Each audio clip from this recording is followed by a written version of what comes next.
Hello students, C S Raman study with Raman Rastogi channel में बच्चों आपका बहुत बहुत स्वागत है। और बच्चों आज हम एक बहुत ही इंपॉर्टेंट टॉपिक जो आपके फर्स्ट टर्म के एग्जाम्स के लिए काफ़ी इंपॉर्टेंट है और फाइनल टर्म्स के लिए भी बेसिस ऑफ अकाउंटिंग डिस्कस करने जा रहे हैं। बेसिस ऑफ अकाउंटिंग का बच्चों मेन जो मोटिव है, वो ऑब्जेक्टिव है, वो ये है कि हमें मेन फंक्शन अकाउंटिंग का, one of the main function of accounting is to find out the profit and loss incurred by business during an accounting period. एक पर्टिकुलर ईयर में बिजनेस ने कितना प्रॉफिट और लॉस कमाया। तो प्रॉफिट और loss earn करने के लिए बच्चों दो मेथड्स होते हैं। एक होता है कैश बेसिस ऑफ अकाउंटिंग और दूसरा होता है एक्रूअल बेसिस ऑफ अकाउंटिंग, यानी कि to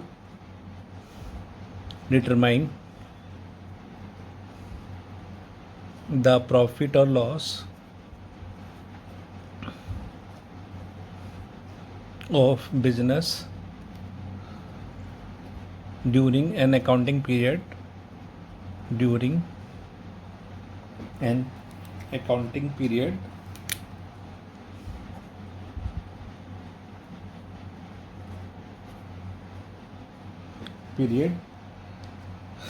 there are two bases of accounting.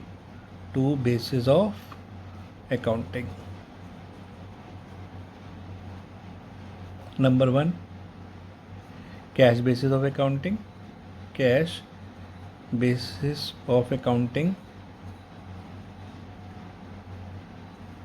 And number two, accrual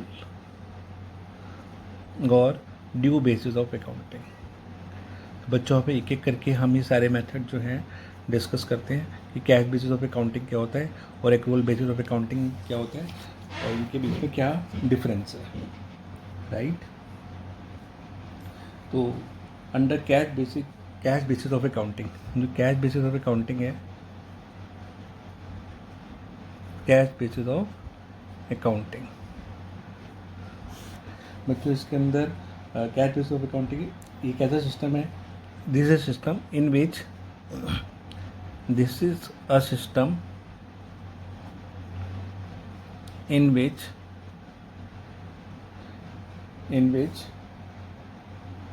business transactions are recorded, in which business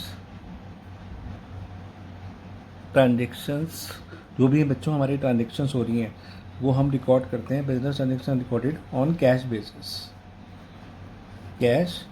basis, right.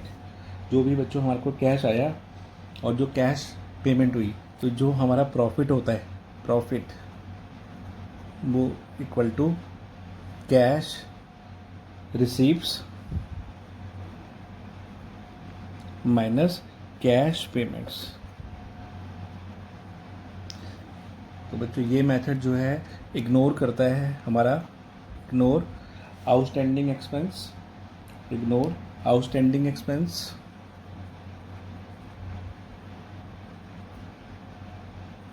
Accrued income,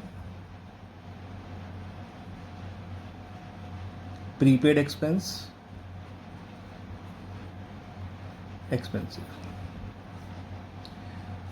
तो इसकी बच्चों एडवांटेज क्या है मेथड की, वो हम डिस्कस कर लेते हैं। Advantage of cash basis of accounting और कौन लोग फॉलो करते हैं ये भी मैं आपको बता देता हूँ। It is a very simple method बच्चों, ये बहुत सिंपल मेथड है क्योंकि हमें कुछ भी एडजस्टमेंट नहीं करनी होती, बहुत सिंपल मेथड है। Second, it does not require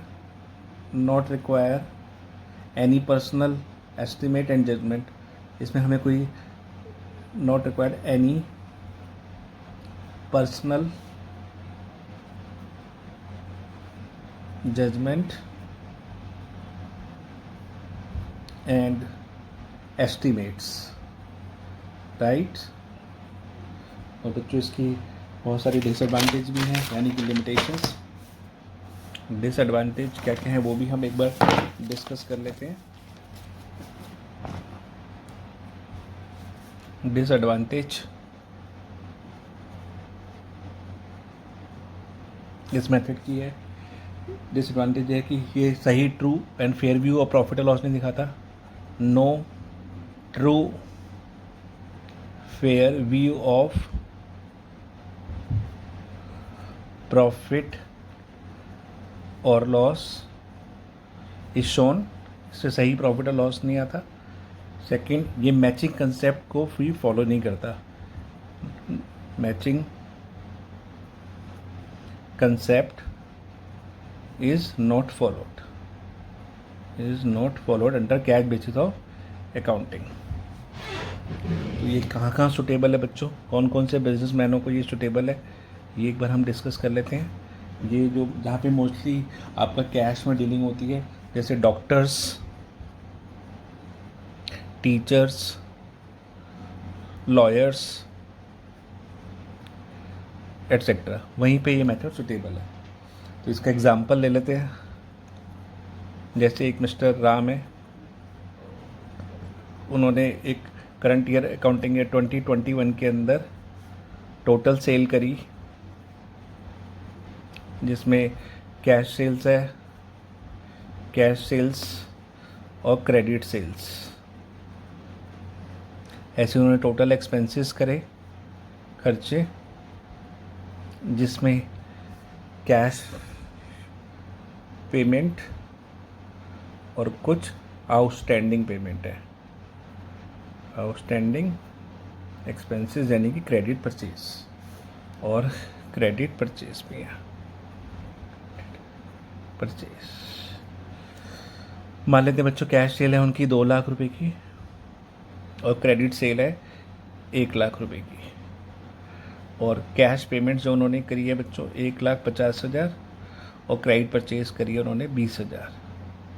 तो ये मेथड जो है, जो हमारी इनकम दिखाएगा वो सिर्फ कैश बेसिस पे लेगा। अगर कैश रिसीट्स हैं बच्चों 2 लाख रुपए, उसको अकाउंट फॉर करेगा, और जो हमारा खर्चा है वो कितना दिखाएगा 2 लाख, और एक्सपेंसेस है 1,50,000 की। तो ये हमारा जो है इनकम है 50,000 की दिखाएगा। तो बच्चों ये पूरी सेल नहीं दिखा रहा, टोटल एक्सपेंसेस ये नहीं दिखा रहा, क्योंकि इसमें जो हमारी क्रेडिट सेल्स हैं और आउटस्टैंडिंग एक्सपेंस है उसको इग्नोर कर दिया है, इसलिए ये सही मेथड ऑफ अकाउंटिंग नहीं है। It is not followed by the government and it is not approved by the government also. और इनकम टैक्स भी, कंपनीज एक्ट भी इसको रिकॉग्नाइज नहीं करता है। तो another method is accrual basis of accounting.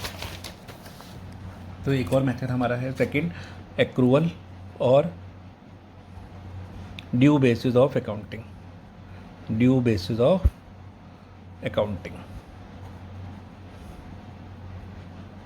Accrual और ड्यू बेसिस ऑफ अकाउंटिंग बच्चों क्या होता है, बिल्कुल इसका अपोजिट है, सिनोनिमस है, उल्टा है इसका। ये मेथड ये बताता है एक्रूअल बेसिस ऑफ अकाउंटिंग कि बिजनेस ट्रांजैक्शंस आर रिकॉर्डेड, इसमें business transactions are recorded, business transaction जो हम रिकॉर्ड करते हैं in the books of business, in the books of business,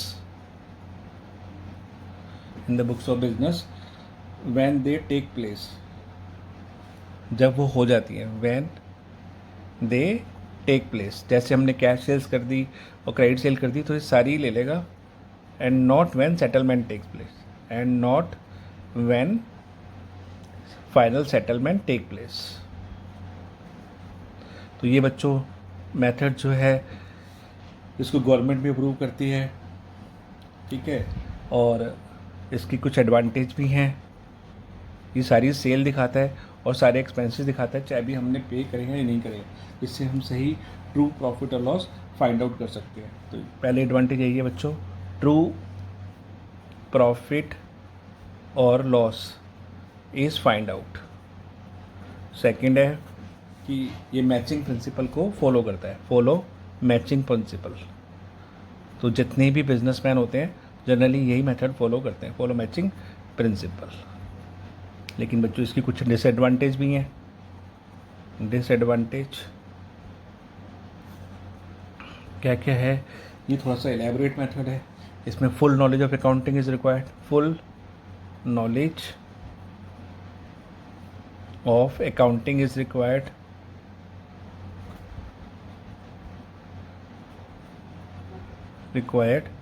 second it takes more time and money, इसमें time और money ज़्यादा लगता है, takes more time and money. लेकिन ये बच्चों ट्रू प्रॉफिट और लॉस फाइंड आउट करता है। अगर हम पीछे वाला ही एग्जांपल लें जो हमने डिस्कस किया था, तो उसमें हमने जब इससे इनकम निकालेंगे तो कैश सेल्स हमारी 2 लाख, क्रेडिट सेल 1 लाख, तो ये टोटल सेल हमारी 3 लाख दिखाएगा। और कैश पेमेंट टोटल 150 जो हमने पे करी है और जो नहीं है वो भी। तो इससे जो है हमारा इनकम कैसे निकालेंगे हम उसी एग्जाम्पल को फॉलो करते हुए। तो आप बाद में वीडियो पॉज करके इसको रिकॉर्ड कर सकते हैं और इसको देख भी सकते हैं। तो total sales 3 lakh, cash sales plus credit sales, दोनों ये टोटल सेल्स ले लेगा हमारी। और टोटल एक्सपेंसेस जो हमने एग्जांपल में लिए थे प्रीवियस एग्जांपल में, total sales less total expenses, चाहे हमने पे करे हैं या नहीं करे हैं, 1,70,000। तो इससे हमारा सही प्रॉफिट और लॉस बच्चों निकल आएगा। हाँ, वो हो जाएगा हमारा 1,30,000 रुपीज़। तो इस तरीके से आई होप कि आपको कैश बेसिस और एक्रूअल बेसिस के बीच में डिफरेंस समझ में आ गया होगा और आपको ये वीडियो काफ़ी अच्छी लगी होगी। और आप प्लीज़ इसको लाइक कीजिए और सब्सक्राइब कीजिए। थैंक यू बच्चों, बाय।